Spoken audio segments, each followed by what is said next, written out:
다니엘 5장 17절부터 28절까지 제가 읽습니다.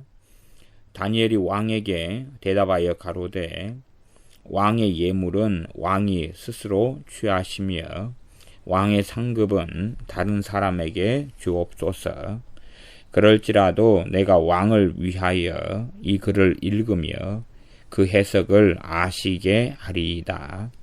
왕이여 지극히 높으신 하나님이 왕에 붙인 느부갓네살에게 나라와 큰 권세와 영광과 위엄을 주셨고 그에게 큰 권세를 주셨으므로 백성들과 나라들과 각 방언하는 자들이 그의 앞에서 떨며 두려워하였으며 그는 임의로 죽이며 임의로 살리며 임의로 높이며 임의로 낮추었더니 그가 마음이 높아지며 뜻이 강팍하여 교만을 행함으로 그 왕위가 패한 바 되며 그 영광을 빼앗기고 인생 중에서 쫓겨나서 그 마음이 들짐승의 마음과 같았고 또 들나귀와 함께 거하며 또 소처럼 풀을 먹으며 그 몸이 하늘 이슬에 젖었으며 지극히 높으신 하나님이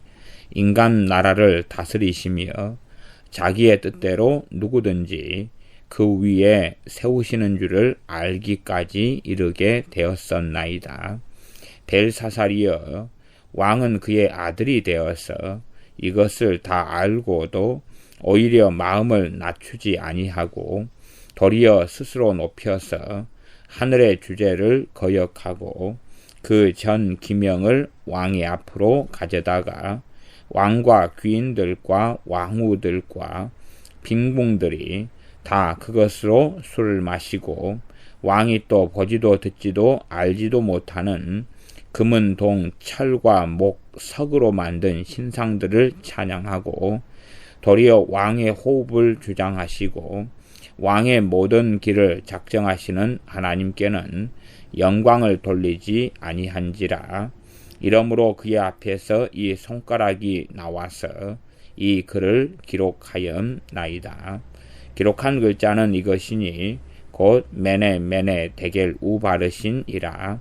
그 뜻을 해석하건대 메네는 하나님이 이미 왕의 나라의 시대를 세워서 그것을 끝나게 하셨다 하며 데겔은 왕이 저울에 달려서 부족함이 배웠다 하며 베레스는 왕의 나라가 나뉘어서 메대와 바사 사람에게 준바되었다 함이니라. 아멘. 이 하나님의 삶 다니엘은 왕의 예물은 왕이 스스로 취하시며 왕의 상급은 다른 사람에게 주옵소서. 그럴지라도 내가 왕을 위하여 이 글을 읽으며 그 해석을 아시게 하리이다. 왕을 위해서 알게 해주겠다는 거죠. 그럴지라도 해석해 주겠다는 거예요. 18절 왕이여 지극히 높으신 하나님이 왕에 붙인 느부갓네살에게 나라와 큰 권세와 영광과 위엄을 주셨고 그에게 큰 권세를 주셨으므로 느부갓네살 왕에 대한 이야기를 지금 하고 있습니다. 여기서도 또 왕의 부친이라 이렇게 언급을 하고 있습니다. 그에게 큰 권세를 주셨으므로 백성들과 나라들과 각 방언하는 자들이 그의 앞에서 떨며 두려워하였으며 그는 임의로 죽이며 임의로 살리며 임의로 높이며 임의로 낮추었더니 그가 마음이 높아지며 뜻이 강팍하여 교만을 행함으로 그 왕위가 패한 바 되며 그 영광을 빼앗기고 지금 이 다니엘서의 핵심을 제가 몇 번에 걸쳐서 반복했는데 그것은 전 세계를 통치하시는 분이 오직 하나님이시다는 겁니다. 오직 하나님이시다. 누가 뭐 선지자가 누가 위대한 사람이 기도하니까 하나님이 움직이고 다스리고 기도하지 않으면 무능한 하나님이 아니라 하나님께서만이 자신의 뜻대로 작정하시며 행하시는 분이다 하는 것이 다니엘서의 핵심이다 그 말이에요. 그러니까 선지자 다니엘을 통하여서 하나님은 자꾸 뭘 보여줍니까? 미래에 되어질 일을 보여주죠. 미래에 되어질 일을 보여줘요. 그러니까 선지자 다니엘이 하나님 미래에 이렇게 하십시오 기도해서 그런 게 아니라 하나님이 미래에 되어질 일을 뭐 하시는 겁니까? 작정하시는 거지요. 그리고 그걸 보여주시는 거예요. 보여주시지만 다니엘 선지자는 다 압니까? 모릅니까? 그걸 다 깨닫거나 알지를 못하는 것입니다. 다 알거나 깨닫지 못해요. 하나님은 미래를 작정하시고 그걸 보여주시는 거예요. 그래서 하나님의 작정과 하나님의 뜻과 하나님의 계획이 다니엘 선지자를 통하여 그가 본 환상, 그가 본 꿈, 이런 걸 통하여 기록되어 있는 성경이 다니엘서다 그 말이에요. 그런데 이제 19절에는 하나님의 작정과 하나님의 주권, 다른 말로 하면 하나님의 절대 주권, 그것하고 사람에게 주신 자유의지하고 이 부분을 서로 연관 지을 만한 내용이 이 다니엘 5장에가 좀 등장합니다. 왜냐하면 19절에 보면 그에게 큰 권세를 주셨으므로, 그죠?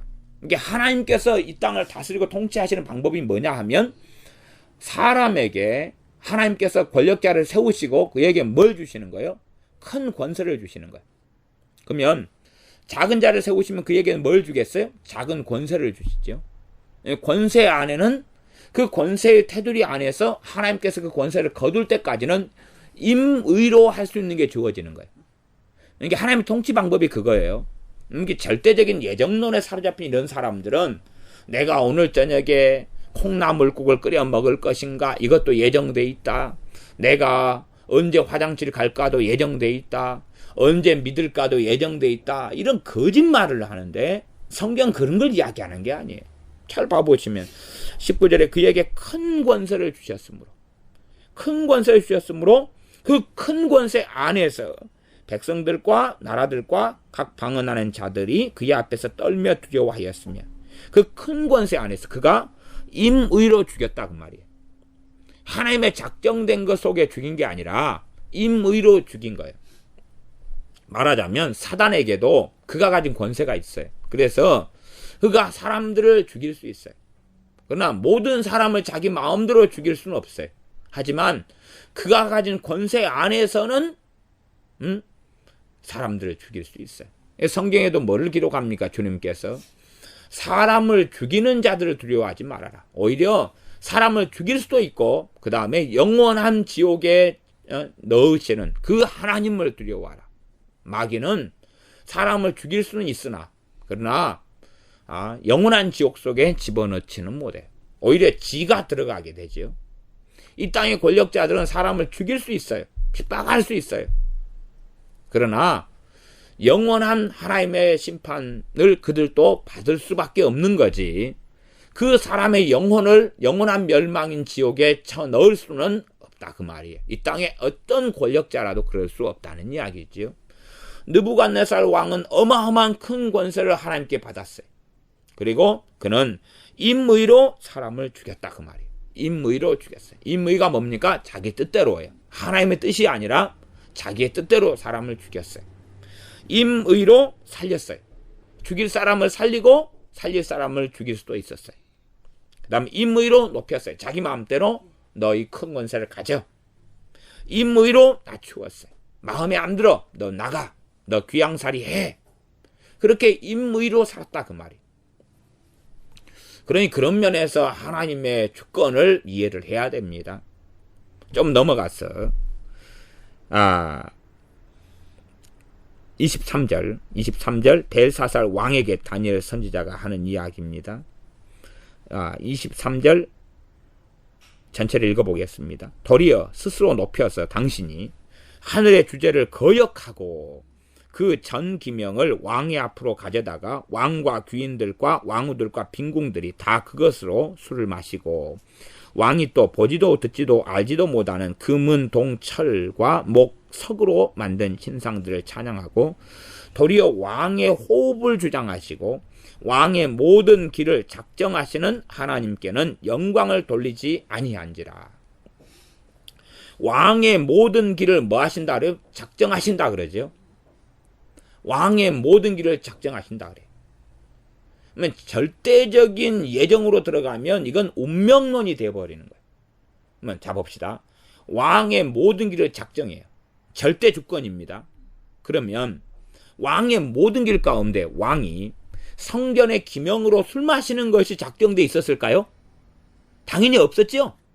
성전의 기명들로 술 마시는 것은 하나님의 작정하고 상관없고 이 왕이 교만하고 악한 자리에 서서 악하게 살아간 것하고 연결되는 것이 그런 것이지 하나님의 작정이 있었던 게 아니라 그 말이에요.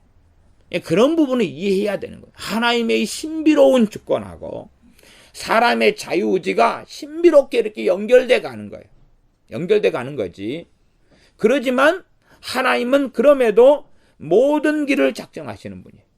그러나 그 작정은 뭐하고 연결돼 있습니까? 사람하고 연결돼 있는 거예요. 사람하고 연결돼 있는 거예요. 사람하고 함께 가는 거죠. 이 왕이 교만하고 악하게 행하였기 때문에 하나님께서 이 왕의 길을 작정하신다 그 말이에요. 그가 겸비하게 하나님께 엎드리면 하나님께서 또한 은혜와 긍휼을 베푸신다는 이야기지요. 느부갓네살 왕이 교만하니 그를 짐승처럼 들에 하시는 하나님의 작정이 있고 그가 다시금 그에게 기회를 주시는 거죠. 하나님께 엎드리고 그를 경외하고 하나님께 돌아올 수 있도록 말이죠. 그러니 왕의 호흡을 주장하시고 이게 사람의 호흡이 누구에게 있어요? 하나님께 있어요. 실제로는 사단이 사람을 죽일 수 있지만 그러나 그 호흡의 모든 권세는 누구에게 있었던 거예요? 하나님께. 또한 하나님은 가지고 계시는 거예요. 그러나 권세를 주시는 것만큼 그걸 허용하시는 거죠. 그럼에도 불구하고 하나님의 작정을 벗어나지는 못한다는 것. 사단이 아무리 큰 권세와 능력이 있는 것처럼 보여도 하나님의 손아귀를 벗어날 수는 없다는 사실이죠. 그렇기 때문에 귀신들도 사단도 하나님을 두려워하며 떨 수밖에 없는 거지요. 그러니 이 벨사살 왕의 호흡을 누가 주장하시고 계시는 거예요? 하나님께서. 벨사살 왕은 온갖 신들을 다 섬겼던 사람이죠. 이게 벨사살의 뜻이 뭐냐 그러면 신 중에 벨신이 있어요. 벨신이여 왕을 보호하소서 그런 뜻이 됩니다. 벨사살 뜻이. 그렇게 온갖 이 여러 이 잡신들을 섬겨왔던 사람이 벨사살 왕이. 그러나 벨사살 왕의 호흡은 누가 주장하고 계셨던 거예요? 하나님께서. 이 세상에 안 믿는 많은 사람들이 있어요. 그들은 하나님을 모르고 하나님께 대항하고 대적하고 그러기도 해요. 그들의 호흡은 누가 주장하십니까? 하나님이 그들의 호흡을 주장하시는 거예요. 또한 그들의 모든 길을 누가 작정하십니까? 하나님이 작정하시는 거예요. 그러나 그것이 운명론은 결코 아니고 사람들이 생각하는 것처럼 그렇게 절대적인 예정은 운명으로 해석해 버리는데 그게 아니라는 사실이에요. 그게 기다면 하나님께 사람들에게 기도하라, 믿으라, 왜 믿음이 이렇게 적으냐 책망하실 이유가 없는 것입니다. 그래서 하나님께서는 왕의 호흡을 주장하시고 왕의 모든 길을 작정하신다. 왜 이 하나님께 영광을 당신은 돌리지 않느냐 책망을 하는 거죠. 다시금 이제 느부갓네살 왕의 이야기로 돌아가면 19절 그에게 큰 권세를 주셨으므로 백성들과 나라들과 각 방언하는 자들이 그의 앞에서 떨며 두려워하였으며 그는 임의로 죽이며 임의로 살리며 임의로 높이며 임의로 낮추었더니 하나님의 그 주신 권세 안에서는 자기가 행할 수 있는 거예요. 그래서 과거에 하나님께서 이 엘리야 선지자를 통해서 기름 부어 세운 왕들이 있었죠. 아람 왕 하사엘이나 또한 이스라엘 왕 예후나. 그러나 그들이 하나님이 주신 권세를 가지고 오버해버렸죠. 선을 넘어버렸고 하나님이 주신 권세를 바르게 쓰질 않았어요. 그래서 그들이 하나님의 심판을 받았던 것을 우리는 성경을 통해서 본다 그 말이에요. 하나님이 권세를 주시지만 그 권세에 대한 무엇을 져야 됩니까? 책임을 져야 되는 거예요. 책임을 져야 돼. 20절 느부갓네살 왕에 대한 이야기가 계속됩니다. 그가 마음이 높아지며 뜻이 강팍하여 교만을 행함으로 그 왕위가 패한 바 되며 그 영광을 빼앗기고 인생 중에서 쫓겨나서 그 마음이 들짐승의 마음과 같았고 또 들나귀와 함께 거하며 또 소처럼 풀을 먹으며 그 몸이 하늘 이슬에 젖었으며 인생 중에서 빼앗겼더니 쫓겨났다 그 말이에요. 왜냐하면 그의 마음이 높아지며 뜻이 강팍하여 교만을 행함으로. 이게 사실상 어떠한 죄보다 가장 심각한 죄가 이 교만의 죄입니다. 가장 심각한 죄가 교만의 죄. 그러나 이 교만은 정말로 많은 얼굴을 가지고 있고 정말로 많이 교묘하게 될 수가 있어요. 그러나 사람들이 그 마음이 높아지면, 하나님 앞에서 교만해지면 하나님께서는 그를 심판하시고 징계하신다는 것은 우리가 반드시 기억해야 한다는 사실입니다. 그래서 하나님이 주신 그 큰 권세를 패해버리신 거예요. 그 왕위가 패한 바 되며 그 영광을 빼앗아버린 것이죠. 그렇게 해서 이제 21절 하반절로 가면 지극히 높으신 하나님이 인간 나라를 다스리시며 자기의 뜻대로 누구든지 그 위에 세우시는 줄을 알기까지 이렇게 되었었나이다. 이것을 느부갓네살 왕에게 깨닫게 하신 거다 그 말이에요. 지극히 높으신 하나님이 인간 나라를 다스리신다는 사실. 그걸 느부갓네살 왕이 깨달은 거예요. 자기가 그 큰 권세를 가지고 있으나 정말로 인간 나라를 다스리는 분은 누구다냐? 지극히 높으신 하나님이라는 사실. 자기가 아니었던 거예요. 자기가 아니었어요. 자기는 하나님께 큰 권세를 받아서 자기 마음대로 임의로 죽이고 살리고 높이고 낮추고 자주지했는데 알고 보니 하나님이 주신 권세 때문에 그런 거지. 그런 거지 자기의 유능함과 능력이 아니었던 거예요. 그리고 그 권세에 대한 하나님의 저울추에 느부갓네살 왕도 달려야 했던 거고, 그리고 짐승이 되어서 오랫동안 7년 동안 고통을 받았죠. 그리고 지극히 높으신 하나님이 인간 나라를 다스리는 것, 그 가운데 자기에게 큰 권세를 주셨다는 것일 뿐이고, 그러니 그 후에는 심판이 있다는 것. 한 번 죽는 것은, 사람에게 죽는 것은 정하신 것이요 그 후에는 심판이 있으리니 하는 말씀처럼 인생에게 청지기로서 그에게 일을 주시며 권세를 하나님이 나누어 주시지만 그 권세에 대한 책임을 반드시 사람들은 져야 한다는 것. 사도 바울은 로마서에서 우리 각인이 우리가 한 일을 하나님 앞에 직고하리라, 직접 하나님께 고백할 수밖에 없다라고 성경은 기록합니다. 그렇게 해서 이제 하나님께서 그 뜻대로 그 왕의 자리에든 세운다 그 말이에요. 이것을 느부갓네살 왕 깨닫게 되었다. 그러면서 22절 벨사살이여 왕은 그의 아들이 되어서 이것을 다 알고도 오히려 마음을 낮추지 아니하고, 직접적인 이 아들이라 보기 어렵다 그랬어요. 그러나 당시의 관례당 관습상 또 그들의 이 사상상 당시에, 그래서 이 벨사살 왕이 추구하는, 자기의 아버지로 삼고 추구하는 모델이 누구단 이야기예요? 느부갓네살이다. 최소한 해석을 그렇게 할 수 있어요.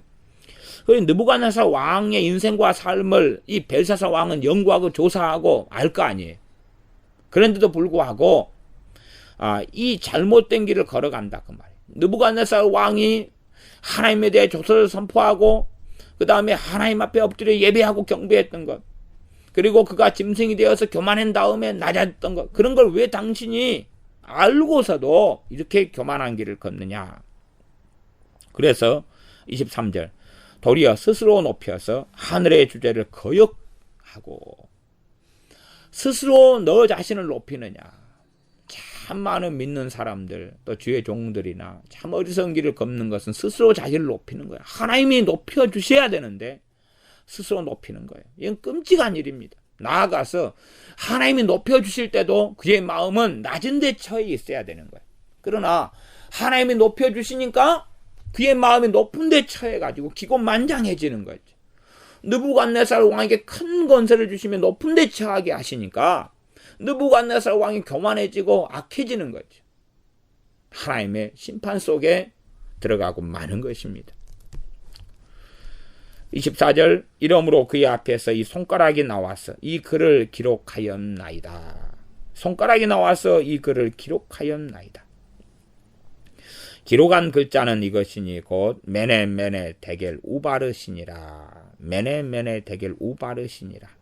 그 뜻을 해석하건대 메네는 하나님이 이미 왕의 나라의 시대를 세워서 그것을 끝나게 하셨다 하며, 메네라는 말은 계산이 되다 그런 말입니다. 근데 놀랍게 메네나 데겔이나 또 바르신이나, 바르신의 단수가 베레스다 그랬죠. 페레스 이렇게 말하는데 이것이나 다 돈의 단위입니다. 돈의 단위. 그러니까 이게 중의적인 의미를 가지고 있는 거죠. 메네는 얼마냐 그러면 화폐 단위로서 미나를 이야기해. 미나. 그 다음에 데겔은 세겔을 이야기해. 세겔. 메네는 세겔이고, 그 다음에 베레스. 이 베레스는 이제 이 반미나나 반세겔 이걸 이야기해. 반미나나 반세겔. 돈인데 잘라진 거죠. 그러니까 당시에 돈 때문에 이 세다 이런 개념이 나왔을 거 아니에요. 돈을 세는 이런 거죠. 그러면서 이 메네는 계산이 되다. 그래서 계산되다. 그런 말이고, 데겔은 저울에 달렸다. 그 말이고, 데겔은 저울에 달렸다. 그러니까 메네 두 번이니까 계산을 하는 거예요. 계산. 따박따박 이렇게 계산하고 계산해봤더니, 그렇게, 데겔. 계산해보고, 그 다음에 뭘 달아요? 저울에 달아요. 이게 우리가 장사할 때, 과거에 장사할 땐 그랬던 거예요. 무게 단위로 해가지고 뭘 팔고 그랬기 때문에 돈도 무게 단위로, 금도 은도 무게로 해가지고 달아서 이게 금이 얼마냐, 은이 얼마냐 그랬지요. 그래서 은도 쪼개서 쓰고 막 그랬던 거고, 그 다음에 통용되는 화폐도 있었고 그러죠. 이렇게 무게를 달아가지고 계산하고 무게를 다는 거. 물건도 무게를 달았던 때가 있었고, 그 다음에 돈도 무게를 달았죠. 과거에 한 4, 50년경만 해도 그런 일이 시장에서는 종종 있었어요. 그래서 과거에 저울 같은 건 4, 50년만 해도 참 많이 있었는데 요즘에는 이제 거의 없는 것 같아요. 그래서 계산하고 그 다음에 무게를 달았어요.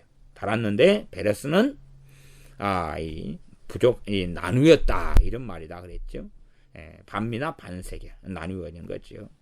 그래서 데겔은 왕이 저울에 달려서 부족함이 배웠다. 하나님이 어느 때에 누구를 달아요? 이 벨사살 왕을 달았다 그 말이에요. 벨사살 왕을 달았어요. 그러니까 왜 답니까? 그럼 왜 달 수밖에 없습니까? 그가 스스로 높이고 하늘의 주제이신 하나님을 거역했기 때문에, 그리고 거역한 삶을 살다가 완전히 이제 열매를 맺어버린 거예요. 어떤 열매를 맺었습니까?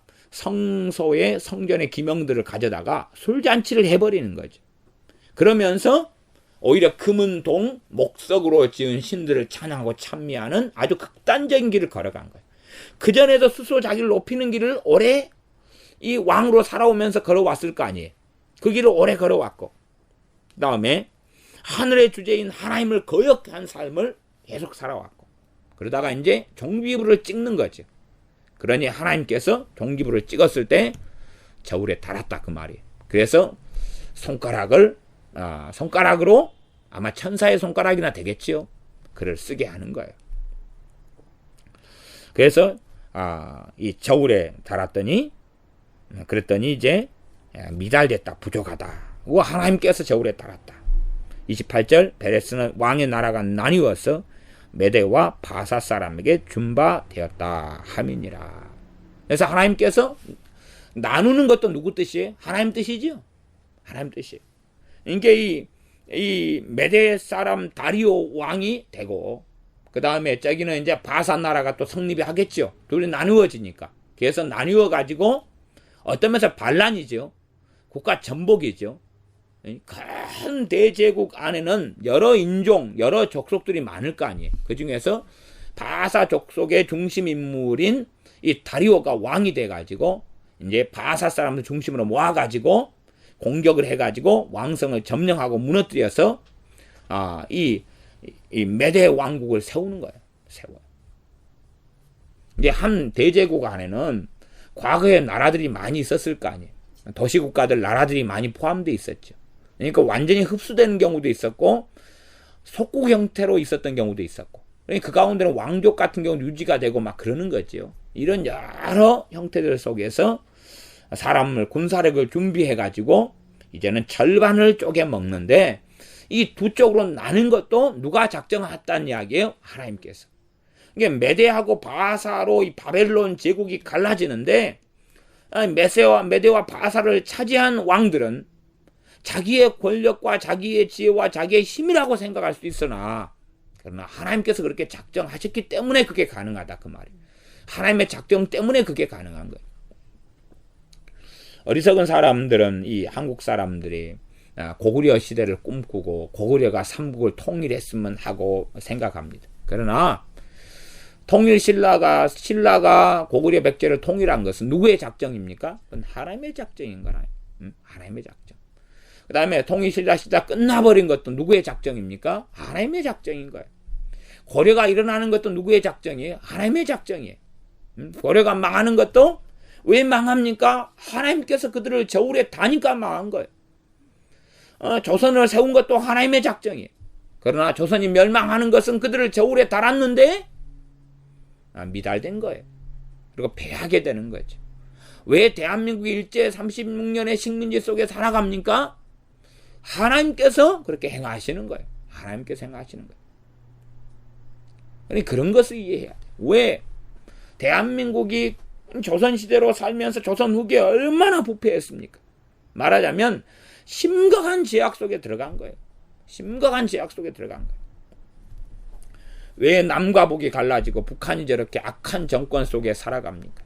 그건 하나님이 다 하시는 거예요. 사단의 역사가 당연히 중심이 되어지지만 그건 하나님께서 그렇게 나누게 하시는 거예요. 왜냐하면 당연하게 북한은 이 악한 사상, 하나님을 떠나고 등진 이 유물론 사상, 이 공산주의의 또한 이단화라고 하는 주체 사상 속에 그들은 그걸 찬성하고 동조하고 그리 걸어간 거예요. 침략을 원하고 전쟁을 원하고 빼앗기를 원하는 그 악한 마음과 심성 속에 살아가기 때문에 하나님께서 북한을 해방시키지 않는 거예요. 그걸 알아야 됩니다. 우리는 북한을 해방시키고 북한을 자유케 하려는 기도도 노력도 해야 됩니다. 그러나 하나님께서 북한을 해방시키지 않고 계시다는 것도 이해해야 됩니다. 이 역설성, 이 양면성을 이해하고 있어야 돼요. 이걸 이해해야 돼요. 동성애, 로마서 1장을 보면 동성애는 악한 것이며 동성애는 우리가 반대해야 되고 동성애 법안도 이루어지지 않도록 노력해야 돼요. 그러나 동성애는 하나님의 심판이에요. 하나님의 심판이어서 하나님이 주시는 거고 하나님이 작정하신 속에 일어나는 일이에요. 그 로마서 1장의 말씀이에요. 이 양면성과 역설성을 이해해야 됩니다. 이 동성애 속에 하나님께서 그들의 악함 때문에 내버려 두신다고 말씀해요. 그들의 악함 때문에 남자가 남자를 여자가 여자를 취하고 그 악한 이 정욕의 역사 속에 하나님은 내버려 두신다. 왜? 그들의 죄악 때문에. 그럼 죄악이 관영할수록 하나님께서는 동성애로 그들을 던져버리시는 거예요. 던져버리시는 거예요. 하나님의 은혜를 거두시며 긍휼을 거두시며 자비를 거두시며 그들을 동성애 가운데 던져버리는 거예요. 비유적으로 그렇게 이야기해 보겠습니다. 이 한 감옥 속에 하나님이 사람을 이제 가두어요. 아니면 사람이 가뒀다. 감옥 속에 가두었다. 이렇게 합시다. 감옥 속에 가두었어요. 그 다음에 이 음식물 쓰레기통만 하나, 음식물 쓰레기, 썩어가는 음식물 쓰레기, 구더리가 드글드글 있는 음식물 쓰레기통을 감옥 안에 하나 넣어줬어요. 그 다음에 밥도 없어요. 먹을 게 없어요. 감옥 안에 가둬놨어요. 일주일 지나고 열흘 지나고 2주일 지나면 그 감옥 안에 갇힌 사람은 뭘 먹습니까? 그걸 먹죠. 구더기를 잡아먹을 거예요. 음식물 쓰레기는 먹을 거예요. 배탈 나더라도. 그러니까 말하자면 음식물 쓰레기를 그 사람에게 먹게 하는 게 아니에요. 누가 먹는 거예요? 그가 먹는 거예요. 동성애를 하게 하나님이 안 하시는 거예요. 그렇게 하시는 게 아니에요. 그들에게 은혜와 긍휼과 자비를 거두시면 이제 이 완악하고 악한 사람들 중심으로 또 나아가서 완악하고 악하지도 않은데 동성애 속에 들어갈 수밖에 없는 거예요. 이게 말하자면 이 AIDS 같은 경우가 확산되고 퍼지지만 과거에는 그 심판으로 하나님께서 에이즈를 주시는 거예요. 그러나 에이즈를 가진 사람의 자녀로 태어난 사람은 에이즈를 가지고 태어나요. 그렇게 악하지 않은데 아무것도 모르는 어린아이가 태중에서 에이즈를 가져요. 아프리카에 얼마나 이런 일이 많이 벌어집니까? 그 마찬가지로 이제 동성애 확산되면 정말로 그냥 평범한 사람들이 동성애 속에 들어가 버리는 거예요. 그 악한 길에 들어가고 거하는 사람만이 아니라 이것이 하나님이 하시는 통치의 방법이기도 해요. 많은 사람들은 자기식으로 하나님을 재단하고 판단합니다. 그러나 결코 그럴 수 없는 거예요. 지금 현 시대 우리 시대가 맺은 열매 땅에 심은 것을 다음 세대는 거둬야 되는 거예요. 본래가 그런 것이에요. 하나님의 통치는 본래 그래요. 우리 앞시대가 심고 한 걸 우리는 거두는 거예요. 우리가 심은 걸 다음 세대는 거두는 거예요. 그 다음 세대가 심고 뿌린 걸 그들의 시대나 그 다음 시대가 거두는 거예요. 이렇게 해서 중첩되어 가지고 흘러오는 것입니다. 그런 거지. 어떤 사람이 어리석게 생각하기를 사람은 우연한 존재다. 절대 그런 게 아니에요. 사람의 영혼은 육적인 결합으로 만들어질 수가 없는 거예요. 하나님께서만이 호흡을 주장하시며 영혼을 주시는 거예요. 우리가 왜 이 대한민국 사람 한민족으로 태어나고 살았는가? 그런 부분에서 신비롭지만 우리는 결정되어 있는 거예요. 내가 100년 전에 태어났으면, 50년 전에 태어났으면, 300년 전에 태어났으면, 아니면 그 다음 세대에 태어났으면, 어느 나라에서 태어났으면 그렇게 될 수가 없는 거예요. 그런 면에서 하나님의 신비로운 작정이 있는 거예요. 그러나 우리가 지금 거두는 열매는 우리 조상들이 선택했던 그 열매를 거두는 거예요. 그에 대한 신비로운 이야기까지는 더 나아가지는 않겠습니다. 그래서 왕의 나라가 나뉘었다. 그래서 메대와 바사 사람에게 하나님이 주셨다. 그래서 이제 밤에 이 바벨론 성이 공격을 당하고 왕궁이 점령당하고 그날 밤에 이 다리오 왕, 메대 사람 다리오 왕에게 이 벨사살 왕은 죽임을 당합니다. 그리고 바벨론 제국은 끝나는 거예요. 바벨론 제국이 두 쪽으로 나눠지죠. 나눠져서 메대 왕국과 바사 왕국으로 나누어집니다. 29절 이에 벨사살이 명하여 무리로 다니엘에게 자주옷을 입히게 하며 금사슬로 그의 목에 들이우게 하고 그를 위하여 조서를 내려 왕의 셋째 지도자를 삼으니라. 그날 밤에 갈대아 왕 벨사살이 죽임을 당하였고 그날 밤에 죽어요. 그날 밤에 즉각적으로 끝나는 거예요. 즉각적으로. 메대 사람 다리오가 나라를 얻었는데 때에 다리오는 62세였더라. 고레스는 아닙니다. 고레스는 아니고 메대 사람 다리오예요. 다리오. 메대 사람이에요. 고레스는 바사 사람이고 종족이 틀립니다. 그 말하자면 민족이 틀려요. 족속이 틀립니다. 메대 사람 다리오가 나라를 얻었는데 그때 다리오 나이가 62세였다. 꽤 늦은 나이죠. 늦은 나이. 그러니까 조만간 양위를 해가지고 이 다리오의 아들이 이제 통치해야 되겠지요. 하나님은 모든 일을 작정하시며 모든 호흡을 주장하십니다. 그리고 단지 이것이 한 가지의 벨사살에게만 일어났던 이 저울이 아닌다는 사실이 우리들에 대해서도 하나님의 이런 행하심이 동일한 것입니다. 모든 사람에 대하여도 이런 행하심이 있다는 것을 사람들은 기억해야 됩니다. 그러므로 하나님 앞에서의 삶을 우리가 살아야 한다는 이야기. 하나님을 두려워하고 하나님 앞에 떨며 하나님을 경외해야 하는 것입니다. 그러하지 하나님이 나는 관심이 없으실 거야, 눈 감아 주실 거야, 그런 문제가 아닙니다. 그러니 이런 하나님의 신비하신 통치를 조금이라도 성경을 통해 엿보고 깨닫고 기억하고 알고 있어야 합니다. 기도하겠습니다. 아버지 하나님, 메네메네 데겔 우바르신 하나님께서 작정하시고 하나님께서 인간 나라를 다스리시며 자기의 뜻대로 통치하시는 것을 우리가 봅니다. 그러나 그 통치 가운데 권력자에게 사람들에게 권세를 나누어 주시면서 그 결과로 그들을 저울에 달기도 하시고 심판하시는 하나님을 우리가 보매 단지 그것이 벨사살 왕이나 느부갓네살 왕에 대한 문제만이 아니라 우리 각 사람들에 대한 하나님의 통치와 다스리심이, 호흡을 주장하심이 있다는 것을 기억하고 하나님을 두려워하며 하나님을 경외하며 하나님을 섬기는 우리가 되게 하여 주시옵소서. 예수님의 이름으로 기도하옵나이다. 아멘.